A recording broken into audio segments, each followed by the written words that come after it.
Hello everyone. National institute of science में आपका स्वागत है। इसमें हम लोग चैप्टर 2 फिजिक्स का जो चैप्टर का नाम है electrostatic potential and capacitance, Hindi में इसकी बात करेंगे हिंदी मीडियम में तो स्थिर विद्युत विभव एवं धारिता चैप्टर का नाम हो जाएगा। यहाँ पे जो टॉपिक हमने सेलेक्ट किया है, टॉपिक है आवेश के निकाय के कारण स्थितिज ऊर्जा। आवेश के निकाय के कारण स्थितिज ऊर्जा।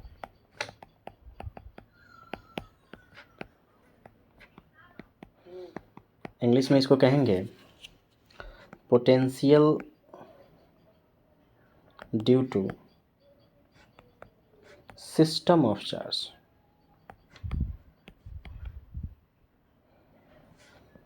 एक सिस्टम में रखा हो, एक निकाय में रखा हो तो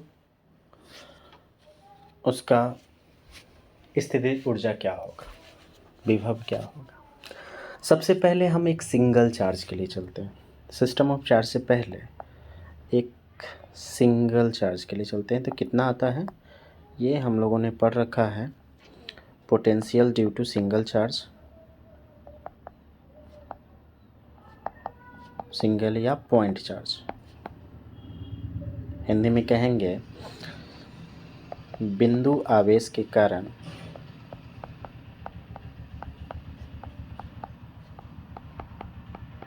विभव। मान लिया कि यहाँ पे कोई एक चार्ज प्लस क्यू और इससे कुछ दूरी, मान लिया कि O पर है, पॉइंट O पर है और कुछ दूरी P पर। अब इसका जो हम कोऑर्डिनेट्स मानते हैं 0 0 लेते हैं, इसका हम PR लेते हैं, ठीक है। तो यहाँ से पॉइंट P पर कितना पोटेंशियल होगा तो ये डिपेंड करेगा R पे। V is equals to Q/4πε0 R होता है, इतना हम लोग जानते हैं। यहाँ पे कोई भी एक्सटर्नल इलेक्ट्रिक फील्ड, एक्सटर्नल विभव नहीं है। उस केस में क्या है, V is equals to Q/4πε0, ये प्लस क्यू चार्ज की वजह से। अब हमको क्या कर रहा है, सिस्टम ऑफ टू चार्जेस की बात करते हैं। सिस्टम ऑफ टू चार्जेस की बात कर रहे हैं, मतलब कि दो निकाय आवेश के लिए स्थितिज ऊर्जा। अब ऊर्जा को जब हम जमा करते हैं, स्टोर करते हैं, भंडार करते हैं कहीं पे, तो हम उसके लिए क्या करते हैं, वर्क डन करते हैं, कार्य करते हैं, तब जाके ऊर्जा भंडारण होता है। चाहे ऊर्जा भंडारण को यूज करके हम लोग कार्य करते हैं, यही तो है। अब मान लीजिए कोई एक सिस्टम है, हम एक सिस्टम क्रिएट कर रहे हैं। ये एक सिस्टम, यहाँ पे दो बिंदु है P1 और R1। P1 R1, R1 इसका पोजीशन है। दूसरा बिंदु है P2 R2 और हमें P1 पे प्लस क्यू को लेकर आना है और P2 पे, P1 R1 पे हमें प्लस क्यू को लेकर आना है, प्लस Q1 को लेकर आना है और P2 R2 पे प्लस Q2 को लेकर आना है। सबसे पहले अगर P1 की बात करें तो लेकर आते कहाँ से हैं, तो लेकर आते हैं हम अनंत से। अनंत से इस बिंदु पर हम लेकर आएंगे किसको, प्लस Q1 आवेश को, और ये जगह है अनंत। हम लोग पहले से जानते हैं अनंत पर जो पोटेंशियल होता है वो 0 होता है, ठीक है। मतलब V infinity is equals to 0 हो गया। अब पॉइंट P पे पहले से कोई इलेक्ट्रिक फील्ड, चाहे विभव, चाहे कुछ भी नहीं है, मतलब इलेक्ट्रिक की कोई प्रॉपर्टी नहीं है, इलेक्ट्रोस्टैटिक कोई प्रॉपर्टी यहाँ पे शो नहीं कर रहा है। मतलब यहाँ पे पोटेंशियल भी 0 है, मतलब कि potential at P1 is 0, initially ऐसा है। तो अब हम लोग क्या करते हैं, कार्य कब होता है, अब इस तरह से देखा जाए तो जो इन्फिनिटी है और जो P1 है, ये दोनों कैसा हो गया, इक्वी पोटेंशियल। इंग्लिश में, और हिंदी में कहेंगे समविभव, मतलब एक समान विभव हो जाएगा। और किसी भी चार्ज को, किसी भी आवेश को एक समान विभव में लाने पे कोई कार्य नहीं होता है। मतलब कि इन्फिनिटी से P1 तक, इन्फिनिटी से P1 तक लाने में कोई कार्य नहीं होगा। तो यहाँ पे जो कार्य है हम इसको W1 से डिनोट करते हैं, जो 0 हो जाएगा। ठीक है। अब हम पता करते हैं दूसरा चार्ज जो Q2 है। अब Q2 को भी हमको कहाँ से लाना है, इन्फिनिटी से लाना है। V इन्फिनिटी पे 0 होता है। ठीक है, यहाँ से प्लस Q2 को ला, लेकिन इस केस में क्या होगा, अभी पॉइंट P पे एक विभव होगा मौजूद, किसकी वजह से, ये प्लस Q1 की वजह से, क्योंकि Q1 अब यहाँ पे आ चुका है। तो इनके बीच की दूरी को हम सबसे पहले ज्ञात करते हैं, तो इसको R12 से डिनोट कर देते हैं। तो हम विभव यहाँ पे जो P1 की Q1 की वजह से है, तो यहाँ पे V1, चाहे हम इस तरह से लिख सकते हैं, V1 लिख ले, चाहे potential on 2 due to 1, V21 भी लिख सकते हैं। ये हो जाएगा, हमने फाइंड किया है क्या होता है, प्लस Q1/4πε0 R12 हो जाएगा। यहाँ पे विभव मौजूद है। ठीक है। तो जो प्लस Q2 चार्ज है उसको यहाँ पे लाने में, P2 पे लाने में कोई कार्य करना होगा, क्योंकि V इन्फिनिटी यहाँ पे पोटेंशियल 0 है, जबकि यहाँ पे पोटेंशियल है प्लस Q/4πε0। तो क्या करेंगे, यहाँ पे कार्य होगा W2 is not equal to 0 होगा। और कितना होगा इसकी वैल्यू, तो W2 बराबर हो जाएगा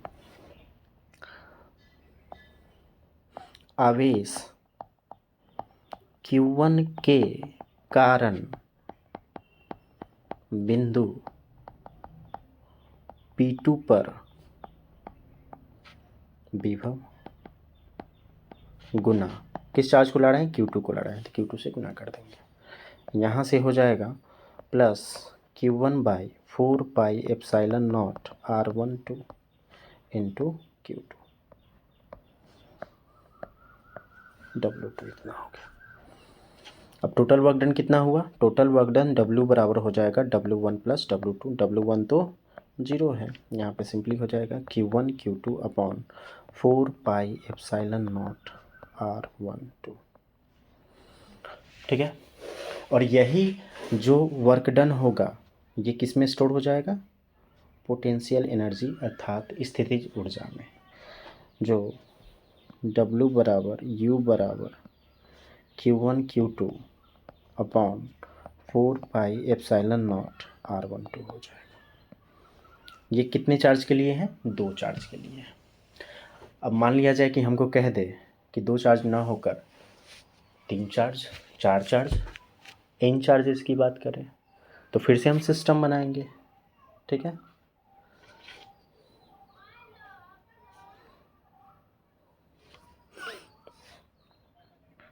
इस तरह से हमारे पास 2 चार्ज के लिए हो गया। अब हम तीसरा चलते हैं, सिस्टम ऑफ 3 चार्ज और n चार्ज की बात करते हैं। n आवेश निकाय के लिए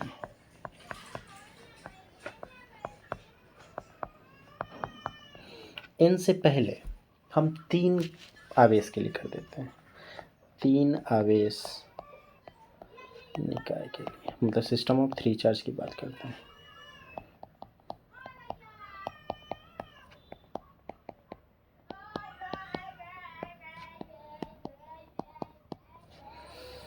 यहाँ पे हो जाएगा पोटेंशियल एनर्जी, इंग्लिश में कहेंगे potential energy due to system of 3 charges.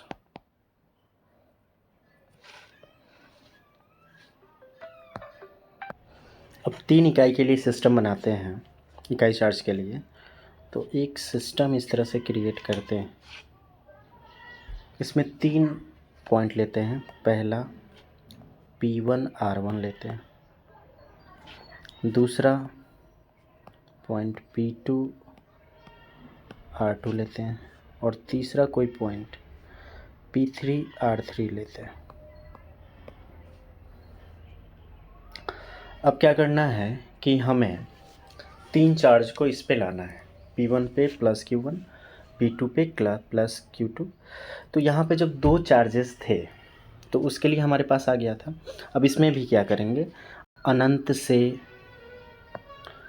P1 point पे प्लस Q1 चार्ज को लाएंगे और V इन्फिनिटी होता है 0। पहले से यहाँ कोई फील्ड चाहे पोटेंशियल या विभव जो कहिए मौजूद है नहीं, तो क्या होगा, यहाँ पे वर्क डन जो होगा W1 0 हो जाएगा यहाँ से यहाँ लाने में।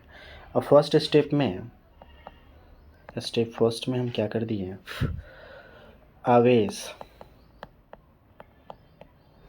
Q1 को बिंदु P1 R1 पे लाए तो यहाँ पे वर्क डन कितना करना पड़ा, 0, क्योंकि यहाँ कोई कार्य करना ही नहीं पड़ा, नहीं करना पड़ा। क्यों, क्योंकि V इन्फिनिटी और V1 एट V1 क्या हो जाएगा, ये दोनों बराबर इज इक्वल्स टू 0, इसलिए नो वर्क डन। अब क्या है, पहला तो आ गया। नेक्स्ट स्टेप में हम करते हैं कि इन्फिनिटी से P2 पॉइंट पे दूसरा चार्ज प्लस Q2 हम लाते हैं। यहाँ भी V इन्फिनिटी कितना हो जाएगा, 0 हो जाएगा। लेकिन अब क्या है, पॉइंट P2 पे पहले से एक पोटेंशियल मौजूद है, किसकी वजह से, प्लस Q1 की वजह से यहाँ पे एक पोटेंशियल मौजूद है। इस डिस्टेंस को, दूरी को हम R12 कहेंगे। तो यहाँ पे Q1 की वजह से जो पोटेंशियल होगा, पोटेंशियल एट विभव एट पॉइंट P2, तो यहाँ पे हम इसको V2 रख लेते हैं। V2 हो जाएगा, किसकी वजह से है, V1। इसी को हम पोटेंशियल एट 2 ड्यू टू 1 हम कह सकते हैं, ऐसे भी लिखा जा सकता है। नेक्स्ट स्टेप में हो जाएगा, यहाँ पे हो जाएगा प्लस Q1 की वजह से है, plus Q1 upon 4 pi epsilon not R1। तो यहाँ पे जो स्टेप 2 में है, Q2 को लाना है, तो ये वर्क डन करेगा जो W2 के बराबर होगा। ये कितना होगा, पोटेंशियल मतलब कि बिंदु P पर P2 पे आवेश Q1 के कारण विभव गुना जिस चार्ज को ला रहे हैं, आवेश को ला रहे हैं, वो Q2 आवेश को ला रहे हैं। तो यहाँ पे हो जाएगा, जो W2 वर्क डन होगा वो हो जाएगा Q1 Q2 upon 4 pi epsilon not R12। अब स्टेप तीसरा है में, यहाँ भी P3 पे इन्फिनिटी से ही लाना है। V इन्फिनिटी होता है 0,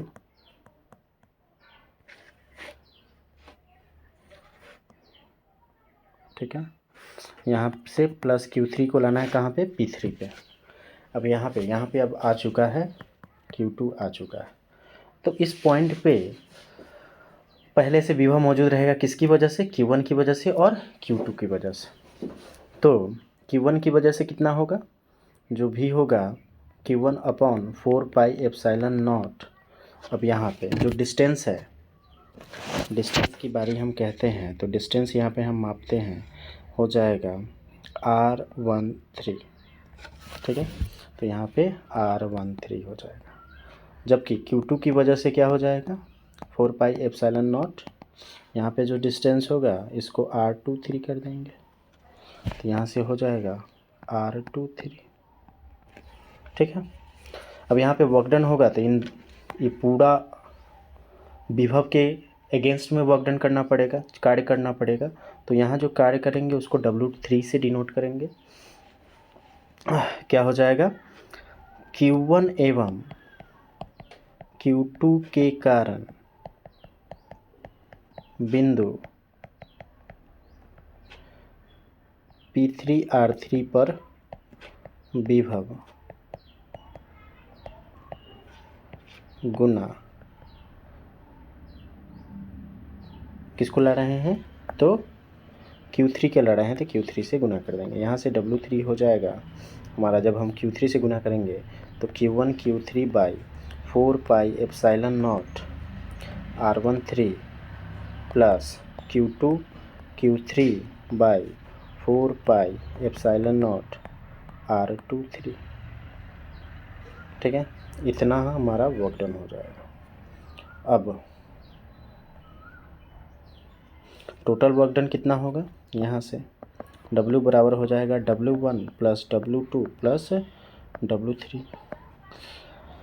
W1 प्लस W2 हमारे पास है Q1 Q2 upon 4 pi epsilon not R12, जबकि इसके लिए है Q1 Q3 by 4 pi epsilon not R13, फिर Q2 Q3 by 4 pi epsilon not R23। ठीक है, अब इसको हम देखते हैं। अगर हम n चार्ज के लिए करें इसी तरह तो हम कर सकते हैं W is equals to, common हो जाएगा सब में 1/4 पाई एप्सिलॉन नॉट, और इसको पहले लिख लेते हैं, कॉमन कर लेते हैं 1/4 पाई एप्सिलॉन नॉट, सब में है कॉमन। उसके बाद Q1 Q2 by R12 plus Q1 Q3 by R13 plus Q2 Q3 by R23, इतना होगा। और n आवेश के लिए अगर बात करें तो देखिए 2 के लिए है तो 2 के लिए 1 पेयर होगा, 3 के लिए, 3 चार्ज के लिए कितने होंगे, 3 पेयर हो जाएंगे। ठीक है, उसी तरह n चार्ज के लिए कितना हो जाएगा, n पेयर हो जाएगा, जितने भी पेयर बन जाए। इसको हम टोटल वर्क n आवेश के लिए अगर करें तो हम समेसन लगा सकते हैं, ऑल पेयर लिख सकते हैं, और ऊपर 1 2 है तो नीचा भी 1 2 है, तो यहाँ पे QJK बाई RJK लिख सकते हैं। इस तरह से हम n चार्ज के लिए वर्क डन निकाल लेंगे, और यही वर्क डन किसके बराबर होगा, स्थितिज ऊर्जा के बराबर होगा। इसको कैपिटल Q से डिनोट करते हैं।